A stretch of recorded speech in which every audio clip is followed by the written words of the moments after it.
खुलुमबाय। दिनै बड'लेण्ड बिबुंसार इउटुब चेनेलाव बयखौ बरायनाय थाबाय। आं दिनै मोननैसो निउस लानानै फैदों। नोंथांमोनहा अननानै नायलांजोबबानो जाबाय। बे मोननैसो निउसआ जोबोद लाजिनांथाव आरो माखासेया गोजोनथाव। अननानै नोंथांमोनहा गासिबो नायजोबलांबानो जाबाय। अननानै आंनि इउटुब चेनेलाव सोरबाफोर गोदानब्ला अननानै आंनि इउटुब चेनेलखौ साबस्क्राइब खालामदो आरो नोंथांमोनहा आंनि भिडिअखौ सिगांग्रो नायनोबा बेल आइकनखौबो थुनानै होदो प्लिज। दानिया नायलांदो सेथि रादाबाव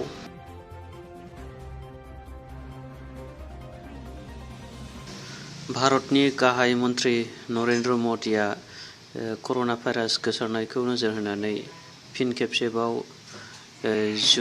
मे जुननि दाननि थाखाय 26,000 कौटिनि मोनसे बाजेट खालामबाय। बेयाव गोरिब न'खरफोरा 80 कौटि गोरिब न'खरफ्रा बिनि मुलाम्फाखौ मोननो हागोन। जायफोरा BPL बेफोरबायदि न'खरफोरा बेफोरनि मुलाम्फाखौ मोननो हागोन। दानिया फैदो नैथि रादाब। बरपेटानि फखरुद्दीन आली आहमेद मेडिकेल कलेजाव सासे डक्टरनावनो जाय मानसिया खेबनै भेक्सिन द'ज दा बिथांनाव कर'ना पजिटिभ मोननाय जादों। मुङा जाहैबाय हर्षजित पाठक। बिथाङा खेबनै जाबाय कर'ना भेक्सिन लानाया, अब्लाबो बिथांनाव दा पजिटिभ मोननाय जादों। जोबोद दुखुनांथाव आरो गिथावना खौरां जानानै फैदों जायनाखि भेक्सिन लानानैबो पजिटिभ मोनबावनाया। दानिया फैदो थामथि रादाबाव। बे एखे जिल्लानि थामहिनबा फखरुद्दीन आली आहमेद मेडिकेल कलेजाव सासे क'क्राझार जिल्लानि गसाइगाव महकुमानि सासे कनसरन ब्रह्म मुंनि 62 बोसोर बैसोनि सासे सुबुङा कर'नाजों गाग्लोबजानानै जिउ खहा जाबाय। अब्ला बयबो नोंथांमोनहा कर'ना भाइरासनिफ्राय सांग्रां जाब्लानो जाबाय।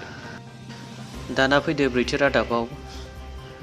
ब्रैथि रादाबाव दं गुवाहाटीयाव खानापारायाव गंसे टेम्परारि मेडिकेल गायसनदों, जेराव 750 पेशियेन्ट आरो 200 ICU थानाय मोनसे मेडिकेल। दानि कभिड-19नि थासारिखौ लानानै बेखौ आसाम सरकारा गायसननाय जादों।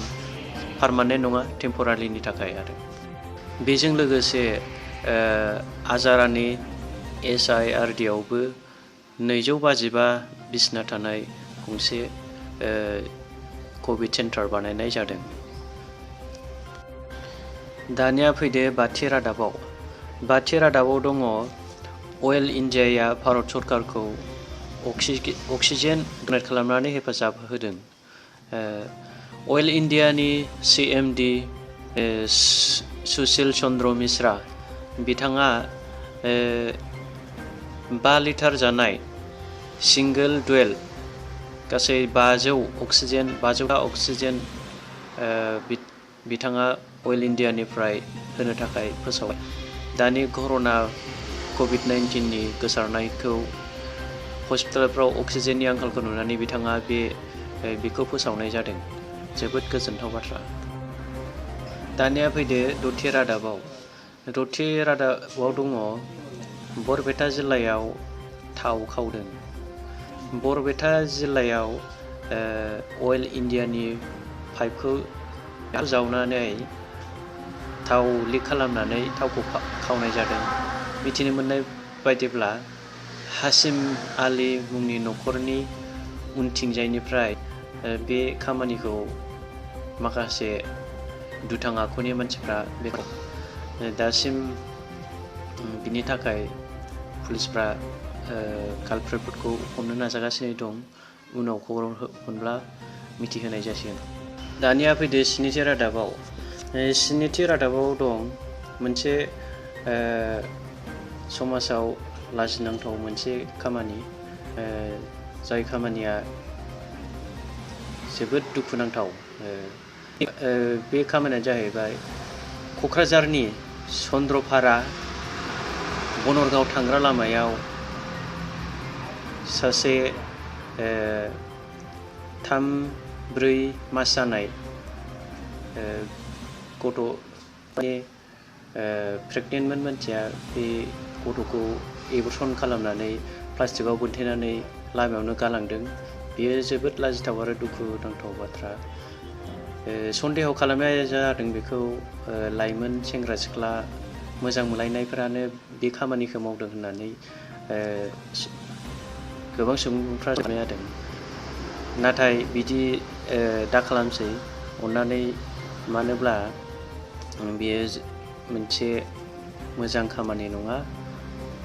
बेखायनो सेंग्रा सिख्लाफ्रा जाहाथे हाबा जायैनि सिगां बेफोरबायदि खामानिखौ मावथोंसै। बेयो मोजां खामानि नङा, अन्नानै बुजिलाय। स' गाइस, बिदिब्ला आंनि दिनैनि रादाबा बेखिनियानोमोन। गोबां रादाब दंबावोमोन, नाथाय आं समनि आंखाल एबा आरो भिडिअ बानायनायाव गोबां लेट जायो। बेखायनो आं बेखिनिखौनो निउस होनानै रादाबखौ बेखिनिखौनो होथ'नाय जाबाय।